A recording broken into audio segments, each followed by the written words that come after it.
Assalamualaikum warahmatullahi wabarakatuh. Bapak Ibu yang budiman, pada kesempatan kali ini saya akan menyampaikan jabatan fungsional perancang peraturan perundang-undangan yang penjelasannya didasarkan pada Permenpan RB nomor 65 tahun 2021. Sekitar 1 tahun yang lalu saya pernah menyampaikan penjelasan mengenai jabatan fungsional perancang peraturan perundang-undangan, tapi menggunakan Permenpan yang sebelumnya. Kali ini saya akan mempergunakan Permenpan terbaru, yaitu Permenpan RB nomor 65 tahun 2021. Bapak Ibu sekalian, saya mulai dengan hal-hal yang bersifat umum. Pertama, kedudukan dan tanggung jawab. Perancang peraturan perundang-undangan yang dalam penjelasan saya akan saya singkat menjadi perancang, berkedudukan sebagai pelaksana teknis fungsional di bidang pembentukan peraturan perundang-undangan dan penyusunan instrumen hukum lainnya pada instansi pemerintah.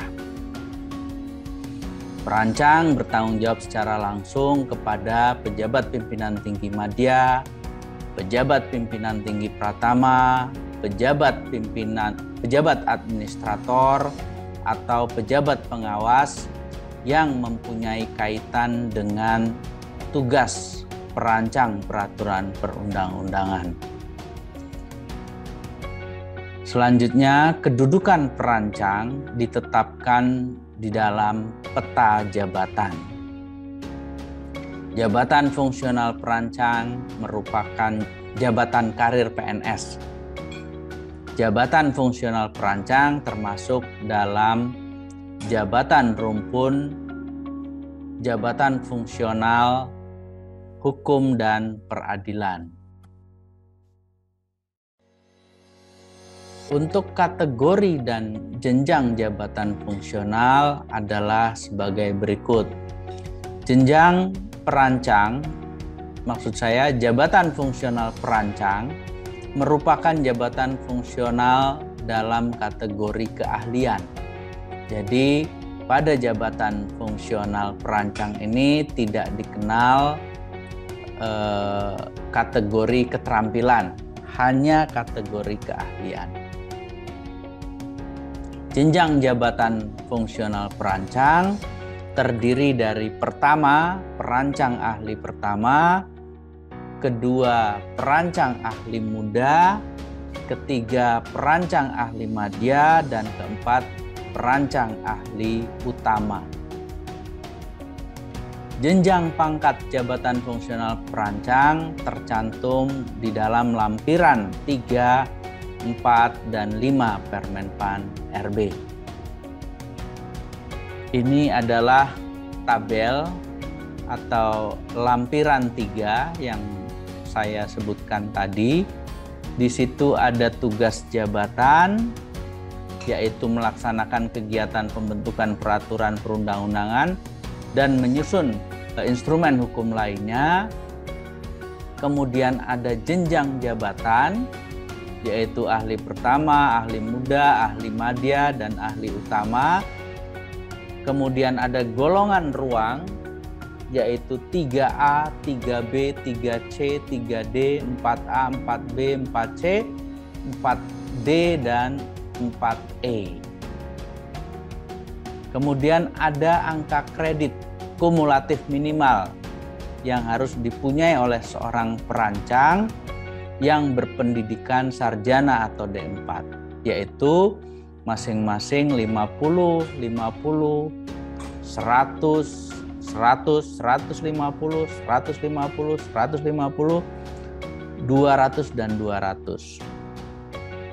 Selanjutnya lampiran 4. Lampiran 4 berisi tugas jabatan, kemudian jenjang jabatan, yaitu ahli pertama, ahli muda, ahli madya, dan ahli utama.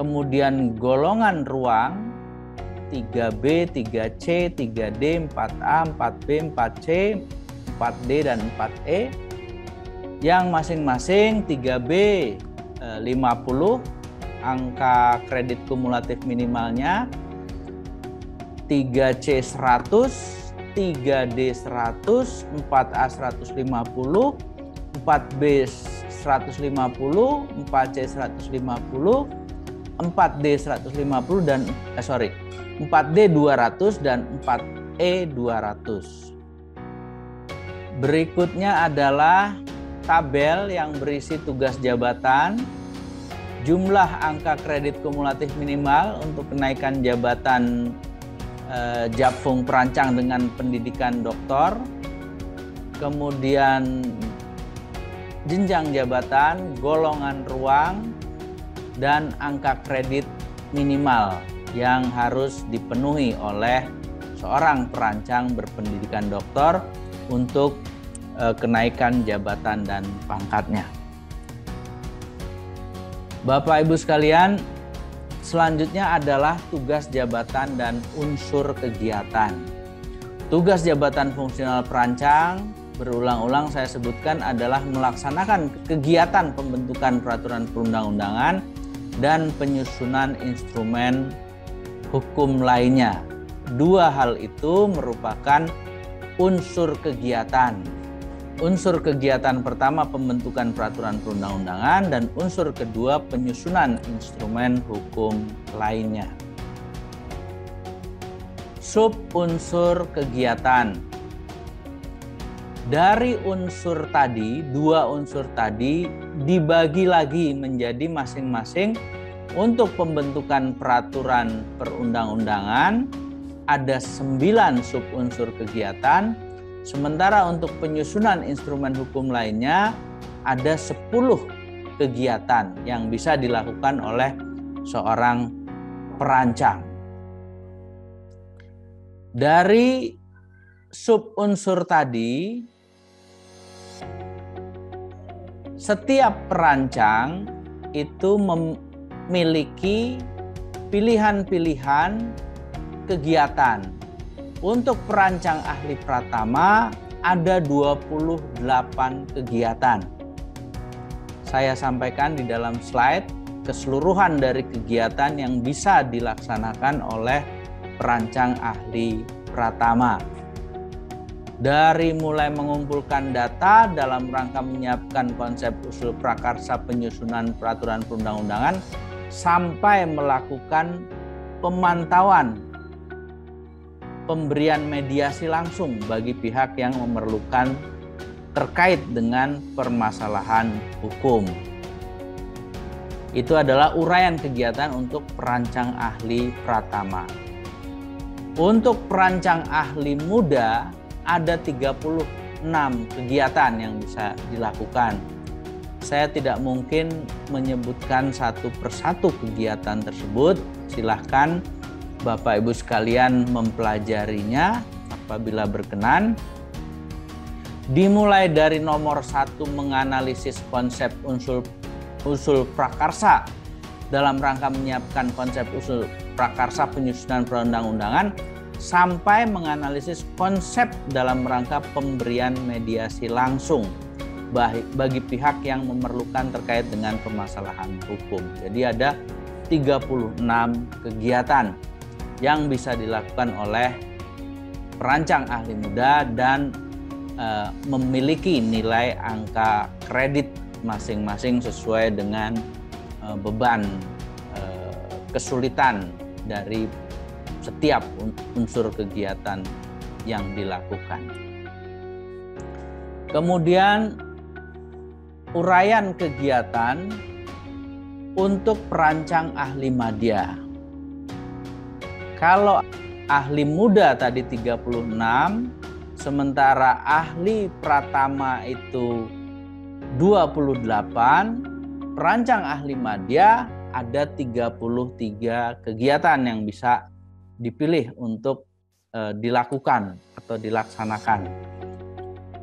Dari menganalisis konsep awal usul prakarsa dalam rangka menyiapkan konsep usul prakarsa penyusunan peraturan perundang-undangan sampai merumuskan pendapat hukum atau legal opinion. Terakhir, uraian kegiatan terakhir adalah uraian kegiatan perancang ahli utama. Ini hanya 9, berbeda dengan perancang ahli sebelumnya. Dari menganalisis hasil sidang pembahasan tingkat pleno badan legislasi sampai kepada menyempurnakan pendapat hukum atau legal opinion. Selanjutnya adalah hasil kerja. Hasil kerja merupakan hasil dari kegiatan-kegiatan yang ada pada uraian kegiatan tadi, sehingga jumlahnya persis sama dengan jumlah uraian kegiatan. Untuk perancang ahli pratama ada 28 jenis hasil kerja yang bentuknya berupa dokumen. Untuk perancang ahli muda ada 36 hasil kerja berupa dokumen. Kemudian perancang ahli madya 33 hasil kerja berupa dokumen, dan perancang ahli utama 9 hasil kerja berupa dokumen. Selanjutnya, Bapak Ibu sekalian, angka kredit untuk penugasan. Apabila di dalam unit kerja tidak terdapat perancang yang sesuai dengan jenjang jabatannya untuk melaksanakan suatu kegiatan, maka perancang yang berada satu tingkat di atas atau satu tingkat di bawah jenjang jabatannya dapat melakukan kegiatan tersebut berdasarkan penugasan tertulis dari pimpinan unit kerja yang bersangkutan. Penilaian angka kredit atas hasil penugasan tersebut adalah sebagai berikut. Perancang yang melaksanakan kegiatan tugas perancang yang berada satu tingkat di atas jenjang jabatannya, maka angka kredit yang diperoleh paling besar 80% dari angka kredit setiap butir kegiatan. Dan perancang yang melaksanakan kegiatan tugas perancangan yang berada satu tingkat di bawah jenjang jabatannya, angka kredit yang diperoleh maksimal 100% dari angka kredit setiap butir kegiatan. Bapak Ibu sekalian bisa memeriksanya di lampiran 1 Permenpan. Selanjutnya adalah pengangkatan dalam jabatan. Pengangkatan PNS menjadi jabatan fungsional, menjadi pejabat fungsional perancang dilakukan melalui 3 jenis pengangkatan. Pertama adalah pengangkatan pertama, kedua perpindahan dari jabatan lain, dan ketiga pengangkatan karena promosi. Pengangkatan pertama. Pengangkatan dalam jabatan fungsional perancang melalui pengangkatan pertama, syaratnya adalah berstatus PNS, memiliki integritas dan moralitas yang baik, sehat jasmani dan rohani. Keempat, berijazah paling rendah sarjana di bidang hukum, hukum agraria, pertanahan, hukum bisnis, hukum hak kekayaan intelektual, hukum internasional, hukum kesehatan, hukum litigasi, hukum Islam, hukum tata negara, perbandingan mazhab, hukum ekonomi syariah, ilmu falak, hukum agama Hindu, atau hukum adat. Jadi bervariasi untuk bisa diangkat menjadi pejabat fungsional perancang ini. Kemudian terakhir, syarat terakhir untuk diangkat pertama kali menjadi perancang adalah nilai prestasi kerja paling rendah baik dalam 1 tahun terakhir. Perancang yang diangkat sebagai PNS paling lama 1 tahun harus diangkat dalam jabatan fungsional perancang. PNS yang diangkat dalam jabatan fungsional perancang paling lama 3 tahun setelah diangkat harus mengikuti pendidikan dan pelatihan fungsional dan lulus dari pendidikan dan pelatihan fungsional itu. Perancang yang belum mengikuti pendidikan dan pelatihan fungsional atau tidak lulus pendidikan dan pelatihan fungsional itu tidak diberikan kenaikan jenjang jabatan satu tingkat di atasnya. Kedua, pengangkatan karena perpindahan dari jabatan lain. Syarat untuk pengangkatan jenis ini adalah: 1. Berstatus PNS, kedua memiliki integritas dan moralitas yang baik, ketiga sehat jasmani dan rohani, keempat berijazah paling rendah sarjana di bidang ilmu hukum agraria dan pertanahan, hukum bisnis, hukum HKI, hukum internasional dan seterusnya, atau kualifikasi bidang hukum lainnya yang ditentukan oleh instansi pembina. Dan syarat terakhir adalah mengikuti uji kompetensi teknis, manajerial, dan sosial kultural dan lulus uji kompetensi tersebut. Syarat selanjutnya adalah memiliki pengalaman di bidang pembentukan peraturan perundang-undangan dan penyusunan instrumen hukum lainnya paling singkat 2 tahun. Nilai prestasi kerja paling rendah bernilai baik dalam 2 tahun terakhir. Kemudian berusia paling tinggi 53 tahun bagi yang akan menduduki Japfung ahli pertama dan ahli muda. Paling tinggi 55 tahun bagi yang akan menduduki Japfung perancang ahli madya. 60 tahun bagi yang akan menduduki Japfung perancang ahli utama bagi PNS yang telah menduduki jabatan pimpinan tinggi, dan 63 tahun paling tinggi bagi yang akan menduduki jabatan fungsional perancang ahli utama bagi PNS yang telah menduduki Japfung ahli utama lainnya. Pangkat yang ditetapkan bagi PNS adalah sama dengan pangkat yang dimiliki, dan jenjang jabatan yang ditetapkan sesuai dengan jumlah angka kredit yang ditetapkan oleh pejabat yang berwenang. Angka kredit dinilai dan ditetapkan dari tugas jabatan dengan mempertimbangkan pengalaman dalam pelaksanaan tugas di bidang pembentukan peraturan perundang-undangan dan penyusunan instrumen hukum. Selanjutnya adalah pengangkatan melalui promosi. Pengangkatan melalui promosi dapat ditetapkan berdasarkan kriteria 1 termasuk dalam kelompok rencana suksesi.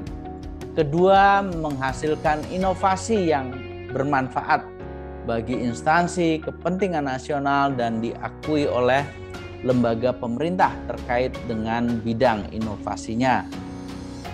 Dan ketiga, memenuhi standar kompetensi jenjang jabatan yang akan diduduki.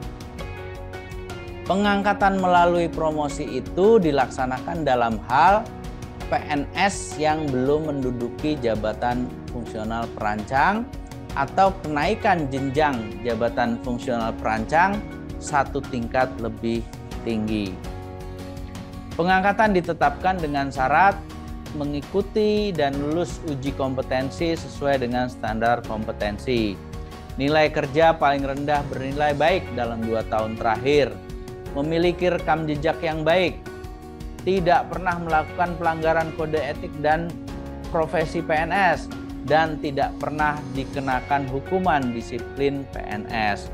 Angka kredit untuk pengangkatan melalui promosi ini dinilai dan ditetapkan di bidang pembentukan peraturan perundang-undangan dan penyusunan instrumen hukum lain. Terkait pelantikan dan pengambilan sumpah atau janji, setiap PNS yang diangkat menjadi perancang wajib dilantik dan diambil sumpah dan janjinya menurut agama atau kepercayaannya kepada Tuhan Yang Maha Esa. Bapak Ibu sekalian, selanjutnya adalah penilaian kinerja. Penilaian kinerja perancang dilakukan berdasarkan perencanaan kinerja pada tingkat individu dan tingkat unit atau organisasi dengan memperhatikan target, capaian, hasil dan manfaat, serta perilaku PNS. Penilaian kinerja meliputi sasaran kerja pegawai dan perilaku kerja. Terkait sasaran kerja pegawai, setiap perancang wajib menyusun SKP pada awal tahun. SKP merupakan target kinerja perancang berdasarkan penetapan kinerja unit kerja. SKP untuk masing-masing jenjang jabatan diambil dari uraian kegiatan tugas jabatan sebagai turunan dari penetapan kinerja unit kerja. Target kinerja ada dua, pertama kinerja utama, kedua kinerja tambahan. Target angka kredit target kinerja ini bisa dilihat dalam lampiran 1 Permenpan RB.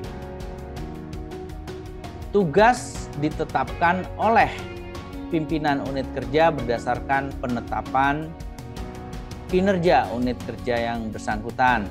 Target angka kredit dan tugas tambahan sebagai dasar untuk penyusunan, penetapan, dan penilaian SKP. SKP yang disusun harus disetujui dan ditetapkan oleh atasan langsung.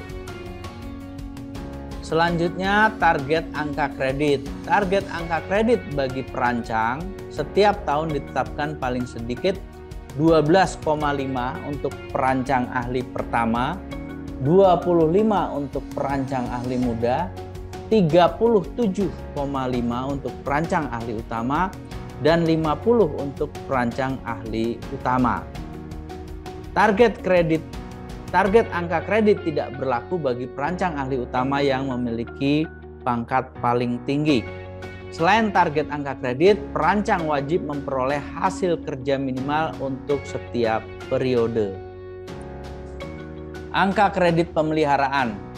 Perancang yang telah memenuhi syarat untuk kenaikan jenjang jabatan setingkat lebih tinggi, tetapi belum tersedia lowongan pada jenjang jabatan yang akan diduduki, setiap tahun wajib memenuhi target angka kredit paling sedikit 10 untuk perancang ahli pertama, 20 untuk perancang ahli muda, dan 30 untuk perancang ahli madya. Sementara untuk perancang ahli utama yang menduduki pangkat tertinggi dari jabatannya, setiap tahun wajib mengumpulkan paling sedikit 25 angka kredit. Perilaku kerja yang merupakan bagian dari penilaian kinerja adalah ditetapkan berdasarkan standar perilaku kerja dalam jabatan fungsional perancang dan dinilai sesuai dengan ketentuan peraturan perundang-undangan. Selanjutnya, Bapak Ibu sekalian, penilaian dan penetapan angka kredit. Penetapan angka kredit disingkat dengan PAK.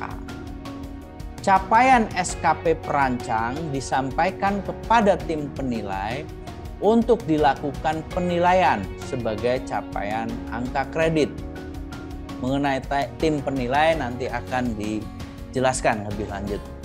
Capaian angka kredit perancang ditetapkan paling tinggi 150% dari target angka kredit minimal. Dalam hal perancang telah memenuhi angka kredit untuk kenaikan pangkat atau jabatannya, capaian angka kredit perancang diusulkan kepada pejabat yang memiliki kewenangan untuk selanjutnya ditetapkan dalam PAK. PAK digunakan sebagai dasar kenaikan pangkat atau jabatan setingkat lebih tinggi sebagaimana tercantum dalam lampiran 3, 4, dan 5 Permenpan. Perancang mendokumentasikan hasil kerja yang diperoleh sesuai dengan sasaran kerja pegawai atau SKP. Siapakah yang mengusulkan angka kredit? Pejabat yang mengusulkan angka kredit adalah pertama Menteri, pimpinan LPNK, Kapolri, Jaksa Agung, Kepala BIN, Sesjen Lembaga Negara, Sesjen Lembaga Non-Struktural, Sekretaris MA, Gubernur, Bupati, Wali Kota, dan pejabat lain yang ditentukan oleh Presiden atau pejabat pimpinan tinggi madya yang membidangi pembentukan peraturan perundang-undangan Kemenkumham kepada Menkumham melalui pejabat tinggi madya yang membidangi pembentukan peraturan perundang-undangan Kemenkumham untuk angka kredit perancang ahli utama di lingkungan instansi pemerintah. Pejabat selanjutnya adalah pejabat pimpinan tinggi madya di lingkungan unit pimpinan tinggi madya Kemenkumham. Kemudian pejabat pimpinan tinggi pratama yang membidangi kepegawaian, kemudian pejabat tinggi pratama yang membidangi kepegawaian. Yang pertama saya sebut tadi untuk angka kredit perancang ahli pertama, muda dan madya, sementara yang saya sebut kedua adalah untuk angka kredit perancang ahli pertama, perancang ahli muda, dan perancang ahli madya di lingkungan instansi pemerintah. Kalau yang pertama di lingkungan unit di Kemenkumham, yang kedua di instansi pemerintah. Kemudian pejabat selanjutnya adalah pejabat pimpinan tinggi pratama yang memimpin Kanwil. Yang keenam, pejabat yang dapat mengusulkan angka kredit adalah pejabat pimpinan tinggi pratama yang membidangi kepegawaian. Untuk angka kredit perancang ahli pertama, muda, dan madya di lingkungan pemerintah daerah provinsi. Selanjutnya adalah pejabat pimpinan tinggi pratama yang membidangi kepegawaian kepada bupati atau wali kota untuk angka kredit perancang ahli pertama, muda, dan madya di lingkungan Pemda Kabupaten Kota. Kedelapan, pejabat pimpinan tinggi pratama yang membidangi kesekretariatan DPRD Provinsi. Dan kesembilan, pejabat pimpinan tinggi pratama yang membidangi kesekretariatan DPRD Kabupaten Kota. Selanjutnya, siapakah pejabat yang berwenang menetapkan angka kredit? Pertama adalah Menteri Hukum dan HAM yang dapat menugaskan kepada pejabat pimpinan tinggi madya yang membidangi pembentukan peraturan perundang-undangan. Kedua, pejabat pimpinan tinggi madya yang membidangi pembentukan peraturan perundang-undangan. Ketiga, Menteri, Pimpinan LPNK, Kapolri, Jaksa Agung, Kepala BIN, Sesjen Lembaga Negara, Sesjen LNS, Sekretaris MA, dan pejabat lain yang ditentukan oleh Presiden atau pejabat lain yang ditunjuk untuk ahli pertama, ahli muda, ahli madya di lingkungan instansi pusat. Yang keempat, pejabat pimpinan tinggi madya yang membidangi pembentukan peraturan perundang-undangan untuk angka kredit perancang ahli pertama, muda, madya di lingkungan kantor wilayah. Kemudian kelima, pejabat yang berwenang menetapkan angka kredit adalah gubernur atau pejabat lain satu tingkat di bawahnya yang ditunjuk. Kemudian bupati atau wali kota atau pejabat lain satu tingkat di bawahnya yang ditunjuk. Selanjutnya, pejabat pimpinan tinggi pratama yang membidangi kesekretariatan daerah provinsi. Kemudian pejabat pimpinan tinggi pratama yang membidangi kesekretariatan daerah kabupaten kota. Kita beralih ke tim penilai. Dalam menjalankan tugasnya, pejabat yang berwenang menetapkan angka kredit dibantu oleh tim penilai. Tim penilai ini memiliki tugas mengevaluasi keselarasan hasil penilaian, kedua memberikan penilaian angka kredit, ketiga memberikan rekomendasi kenaikan pangkat atau jabatan, keempat memberikan rekomendasi uji kompetensi, kelima melakukan pemantauan terhadap hasil penilaian capaian tugas jabatan, keenam memberikan pertimbangan penilaian SKP, dan ketujuh memberikan bahan pertimbangan kepada pejabat yang berwenang dalam pengembangan PNS, pengangkatan dalam jabatan, pemberian tunjangan dan sanksi, mutasi, serta keikutsertaan perancang dalam pendidikan dan latihan. Selanjutnya, jenis-jenis tim penilai. Tim penilai terdiri atas tim penilai pusat, tim penilai Direktorat Jenderal, tim penilai instansi, tim penilai kantor wilayah, tim penilai provinsi, dan tim penilai kabupaten kota yang memiliki tugas dan tanggung jawab sesuai dengan tingkatannya atau levelnya. Siapakah tim penilai ini? Tim penilai terdiri dari pejabat yang berasal dari unsur teknis yang membidangi pembentukan peraturan perundang-undangan dan penyusunan instrumen hukum lain, serta unsur kepegawaian dan perancang. Susunan keanggotaan tim penilai adalah seorang ketua merangkap anggota, seorang sekretaris merangkap anggota, dan paling sedikit 3 orang anggota. Susunan keanggotaan harus berjumlah ganjil. Ketua tim penilai paling rendah adalah pejabat tinggi pratama atau perancang ahli madya. Sekretaris tim penilai harus berasal dari unsur kepegawaian. Anggota tim penilai paling sedikit terdiri dari 2 orang, berasal dari 2 orang perancang. Syarat anggota tim penilai. Syarat untuk menjadi anggota tim penilai adalah 1. Menduduki pangkat atau jabatan paling rendah sama dengan pangkat atau jabatan perancang yang akan dinilai. 2. Memiliki keahlian serta kemampuan untuk menilai angka kredit perancang. Dan 3. Aktif melakukan penilaian angka kredit perancang.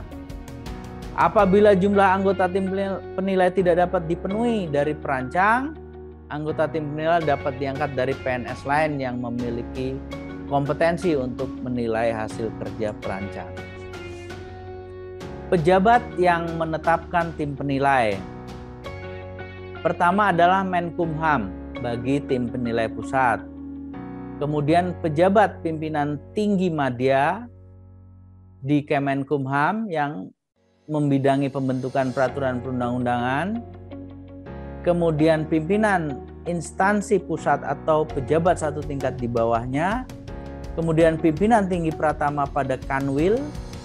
Kemudian gubernur, sekretaris DPRD provinsi atau pejabat lain 1 tingkat di bawahnya. Kemudian bupati atau wali kota, sekretaris DPRD kabupaten kota atau pejabat lain 1 tingkat di bawahnya yang ditunjuk. Kenaikan pangkat dan jabatan. Kenaikan pangkat dapat dipertimbangkan apabila capaian angka kredit telah memenuhi angka kredit kumulatif minimal yang dipersyaratkan. Angka kredit kumulatif dihitung berdasarkan pencapaian angka kredit pada setiap tahun dan perolehan hasil kerja minimal pada setiap periode. Jumlah angka kredit kumulatif yang harus dipenuhi untuk kenaikan pangkat atau jabatan silahkan dilihat di slide lampiran 3, 4, 5 yang tadi saya tampilkan sebelumnya. Kegiatan penunjang. Untuk kenaikan pangkat, perancang dapat melaksanakan kegiatan penunjang yang meliputi sebagai pengajar, pembimbing, atau pelatih di bidang pembentukan peraturan perundangan dan penyusunan instrumen hukum lain. Kemudian menjadi anggota dalam tim penilai atau tim uji kompetensi, perolehan tanda penghargaan atau tanda jasa, perolehan gelar ijazah kesarjanaan lainnya, atau pelaksanaan tugas lain yang mendukung pelaksanaan tugas jabatan fungsional perancang. Kegiatan penunjang ini diberikan kumulatif angka kredit paling tinggi 20% dari angka kredit yang dipersyaratkan. Silahkan lihat lampiran 2 Permenpan RB. Angka kredit diberikan untuk 1 kali kenaikan pangkat. Kenaikan jenjang jabatan, jabatan fungsional perancang 1 tingkat lebih tinggi wajib memenuhi angka kredit yang ditetapkan. Silahkan lihat lampiran 3, 4, dan 5 yang tadi saya tayangkan. Kenaikan jenjang jabatan fungsional perancang dilakukan dengan memperhatikan ketersediaan lowongan kebutuhan jabatan. Selain memenuhi syarat kinerja, perancang yang akan naik jabatan setingkat lebih tinggi harus mengikuti dan lulus uji kompetensi, memenuhi hasil kerja minimal dan persyaratan lain yang ditentukan oleh instansi pembina. Selanjutnya, pengembangan profesi. Untuk kenaikan jenjang jabatan, perancang dapat melaksanakan kegiatan pengembangan profesi. Kegiatan pengembangan profesi ini meliputi perolehan gelar atau ijazah pendidikan formal di bidang hukum, penyusunan karya tulis di bidang hukum, penerjemahan di bidang hukum, pelatihan dan pengembangan kompetensi di bidang jabatan fungsional perancang, dan kegiatan lain yang ditetapkan instansi pembina. Kegiatan pengembangan profesi. Bagi perancang yang akan naik jenjang jabatan dari ahli madya menjadi ahli utama, perancang wajib melaksanakan kegiatan pengembangan profesi jabatan fungsional perancang. Dengan angka kredit pengembangan profesi yang dipersyaratkan adalah 6 bagi perancang ahli muda yang akan naik jabatan menjadi ahli madya, dan angka kredit 12 bagi perancang ahli madya yang akan naik menjadi ahli utama. Pembagian angka kredit karya tulis. Sebagaimana pembagian angka kredit jabatan fungsional lain, jabatan fungsional perancang juga diatur di dalam Permen Pan RB ini. Perancang yang secara bersama-sama membuat karya tulis di bidang pembentukan peraturan perundang-undangan dan penyusunan instrumen hukum lain diberikan angka kredit dengan perhitungan sebagai berikut. Apabila karya tulis itu dihasilkan dari 2 orang penulis, maka pembagian angka kreditnya 60% bagi penulis utama dan 40% bagi penulis pembantu. Apabila terdiri dari 3 orang penulis, maka pembagian angka kreditnya adalah 50% bagi penulis utama dan 25% bagi penulis pembantu. Apabila terdiri dari 4 orang penulis, maka pembagian angka kreditnya adalah 40% bagi penulis utama dan masing-masing 20% bagi penulis pembantu. Dan apabila tidak terdapat atau tidak dapat ditentukan mana penulis utama dan mana penulis pembantu, maka pembagian angka kreditnya dibagi sebesar proporsi yang sama untuk setiap penulis. Jumlah penulis pembantu paling banyak 3 orang. Bapak Ibu yang saya hormati, selanjutnya adalah penjelasan mengenai mekanisme kenaikan pangkat dan jenjang jabatan. Persyaratan dan mekanisme kenaikan pangkat dan jenjang jabatan bagi perancang dilakukan sesuai dengan ketentuan peraturan perundang-undangan di bidang kepegawaian. Perancang yang memiliki angka kredit melebihi angka kredit yang dipersyaratkan, maka kelebihan angka kredit tersebut dapat diperhitungkan untuk kenaikan pangkat berikutnya. Dalam hal target angka kredit yang dipersyaratkan untuk kenaikan pangkat atau jabatan setingkat lebih tinggi tidak tercapai, perancang tidak diberikan kenaikan pangkat atau jabatan. Bagaimana selanjutnya menetapkan kebutuhan PNS dalam jabatan fungsional perancang? Penetapan kebutuhan PNS dalam Japfung perancang dihitung berdasarkan beban kerja yang ditentukan dari indikator jumlah jam untuk menyelesaikan volume kegiatan dalam 1 tahun sesuai dengan jenjang jabatan perancang. Kedua, standar jam kerja efektif yang digunakan oleh perancang untuk melaksanakan kegiatannya dalam 1 tahun. Dan ketiga, jumlah objek pembentukan peraturan perundang-undangan dan penyusunan instrumen hukum lain. Ketentuan mengenai pedoman penghitungan kebutuhan jabatan fungsional perancang diatur dengan Permenkumham setelah mendapat persetujuan dari Menpan RB. Selanjutnya, Bapak Ibu sekalian, kompetensi. PNS yang akan menduduki Japung Perancang harus memenuhi standar kompetensi sesuai dengan jenjang jabatannya. Kompetensi tersebut meliputi kompetensi teknis, kompetensi manajerial, dan kompetensi sosial kultural. Rincian standar kompetensi dan tata cara pelaksanaan uji kompetensi akan ditetapkan oleh instansi pembina. Selanjutnya adalah pengembangan kompetensi. Untuk meningkatkan kompetensi dan profesionalisme, perancang wajib diikutsertakan pada pelatihan. Pelatihan yang diberikan kepada perancang disesuaikan dengan hasil kebutuhan pelatihan dan penilaian kinerja. Pelatihan yang diberikan kepada perancang bisa dalam bentuk pelatihan fungsional atau pelatihan teknis perancang di bidang pembentukan peraturan perundang-undangan dan penyusunan instrumen hukum lainnya. Selain pelatihan, perancang dapat mengembangkan kompetensinya melalui program pengembangan kompetensi lainnya. Program pengembangan kompetensi lainnya dapat berbentuk pemeliharaan kinerja dan target kinerja, seminar, lokakarya, konferensi, atau program pengembangan kompetensi lainnya. Pemberhentian dari jabatan. Perancang diberhentikan dari jabatannya apabila 1. mengundurkan diri dari jabatan, 2. diberhentikan sementara sebagai PNS, 3. menjalani cuti di luar tanggungan negara, 4. menjalani tugas belajar lebih dari 6 bulan, dan 5. ditugaskan secara penuh pada jabatan pimpinan tinggi, jabatan administrator, jabatan pengawas, dan jabatan pelaksana yang tugas jabatannya selain pembentukan peraturan perundang-undangan dan penyusunan instrumen hukum lainnya.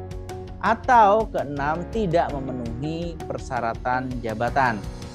Pengunduran diri dapat dipertimbangkan dalam hal yang bersangkutan memiliki alasan pribadi yang tidak mungkin untuk melaksanakan tugas jabatan fungsional perancang.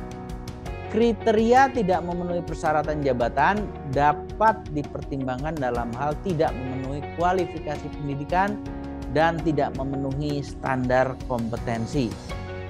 Pengangkatan kembali dalam jabatan fungsional perancang dilakukan dengan menggunakan angka kredit terakhir dan dapat ditambah dengan angka kredit dari penilaian pelaksanaan tugas jabatan fungsional perancang dan pengembangan profesi yang diperoleh selama diberhentikan. Bapak Ibu sekalian, instansi pembina seperti implisit disebutkan tadi adalah Kemenkumham. Instansi pembina untuk jabatan fungsional adalah Kementerian Hukum dan HAM. Instansi pembina ini berperan sebagai pengelola jabatan fungsional perancang yang bertanggung jawab untuk menjamin terwujudnya standar kualitas dan profesionalitas jabatan. Tugas instansi pembina ada 19, mulai dari menyusun pedoman formasi jabatan fungsional perancang sampai dengan menyusun informasi faktor jabatan untuk evaluasi jabatan. Silakan Bapak Ibu berkenan untuk memeriksa secara lengkap di dalam Permenpan RB. Organisasi profesi. Setiap perancang merupakan anggota IP3I atau Ikatan Perancang Peraturan Perundang-undangan Indonesia. IP3I mempunyai tugas menyusun kode etik dan kode perilaku profesi, memberikan advokasi dan memeriksa dan memberikan rekomendasi atas pelanggaran kode etik dan kode perilaku profesi. Ketentuan mengenai kode etik dan kode perilaku profesi diatur dengan peraturan IP3I setelah mendapatkan persetujuan dari instansi pembina. Hubungan antara instansi pembina dengan organisasi profesi, jabatan fungsional perancang bersifat koordinatif dan fasilitatif. Terima kasih atas perhatian Bapak Ibu sekalian. Semoga bermanfaat apa yang telah saya sampaikan. Selamat berkarya bagi masyarakat, bagi bangsa, dan bagi negara. Billahi taufik wal hidayah. Wassalamualaikum warahmatullahi wabarakatuh.